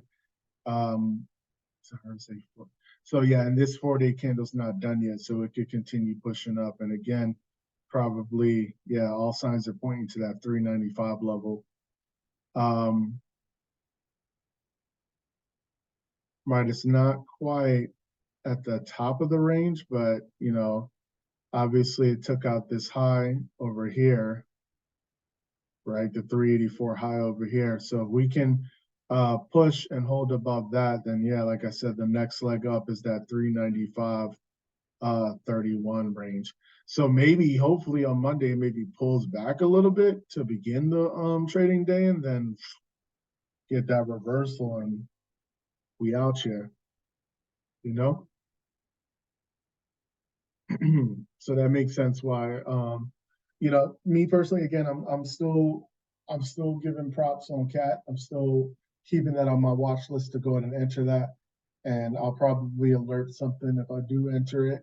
What my ticker, not ticker, excuse me, what my entry was and where I'm looking to get out or take a percentage. Because again, I'm probably at most I'm maybe like swing it maybe for a day, maybe two on cat and DE, and it's probably going to be more percentage based, not necessarily target based.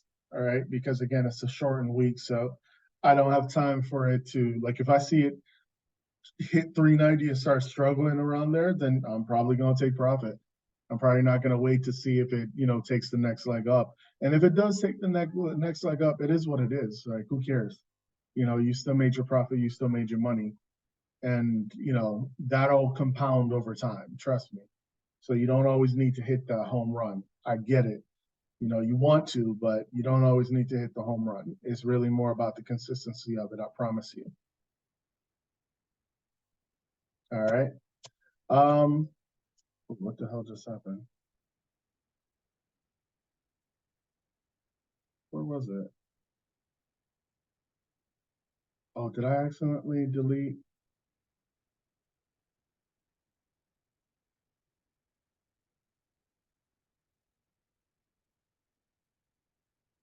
It'll pop back up eventually.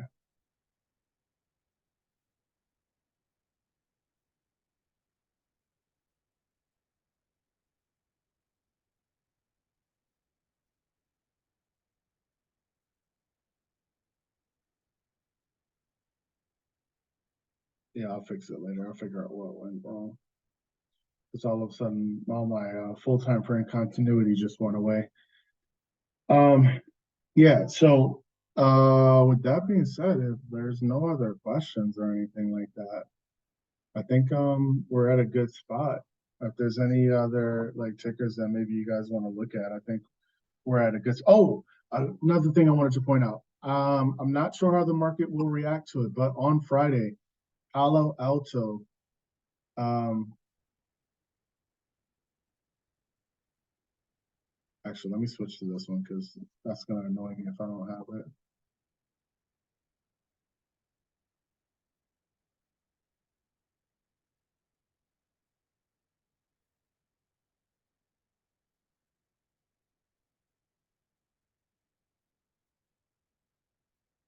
All right, Palo Alto almost closed the gap on Friday, right? But there was news that came out for Palo Alto about them being given, if I'm not mistaken, the green light. Look it up yourself to confirm, but they were given the green light to buy more of their stocks back. That is usually seen as a bullish move for in the market. So you may see Palo Alto potentially climb back up and potentially get back into the 250, 260 range, right? It has a high ATR as well too. So just throwing that out there. I'm currently in it as well. But yeah, I saw that on Friday. I was like, ooh, that's pretty cool. Just so you know, though, it's not a long-term swing. Palo Alto is at all-time highs. So I'm just giving you both sides of it, full disclosure. So this is what I'm in right now is an expiration for this upcoming week. All right. So just throwing that out there. All right. Yeah, so if there's no other questions, I'm gonna just sit tight for like 2 minutes, see if there's any questions. If not, then I'm gonna say y'all have a great night, and you know, I'll probably try to put out a list of mine tomorrow. No problem, Tina. Hopefully, like this helped and it wasn't confusing or in any way, shape, or form, because I know I was jumping in between strategies, between Strat and ICT, and then also the Fib. So hopefully it helped and helped you to understand sectors and also maybe to kind of give yourself somewhat of a game plan for what to do this upcoming week. Again, just keep in mind, like I know I keep repeating it, but it is a shortened week, right? So just be very cautious with that. Again, I would probably say err on the side more of day trading, more so than swinging. If you're gonna swing, maybe a day, maybe two. All right. Keep in mind that NVIDIA may not be like an Apple, but in a week like this, let me check out Earnings Whisper real quick. Because if there's no other big name tickers that have earnings, then NVIDIA and potentially John Deere can kind of set the tone um, for how the week is going to go, potentially, right? This whispers.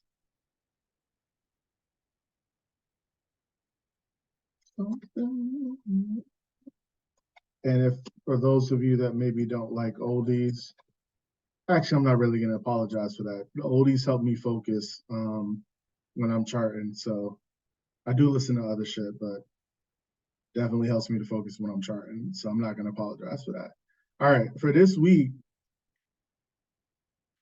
nothing really going on Monday. You got Zoom after market close, but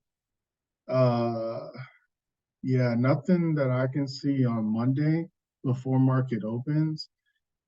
Tuesday, you have Kohl's before market opens, Lowe's for my Chinese traders, Baidu. You have that as well too. You got Dick's as well.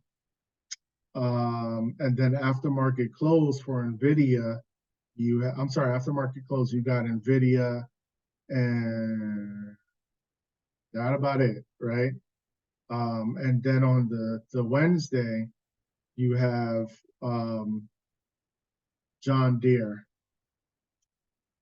And so yeah, Tuesday heading into Wednesday could really set the tone for the one. Hold on, let me make sure. Thanksgiving is, yeah, that could really set the tone for Friday. Because obviously the market will be closed on Thursday. So that'll really set the tone for the rest of Wednesday, and then also Friday. Or Nvidia's earnings could really set the tone for the Wednesday and then the Friday as well too. I'm just throwing that out there.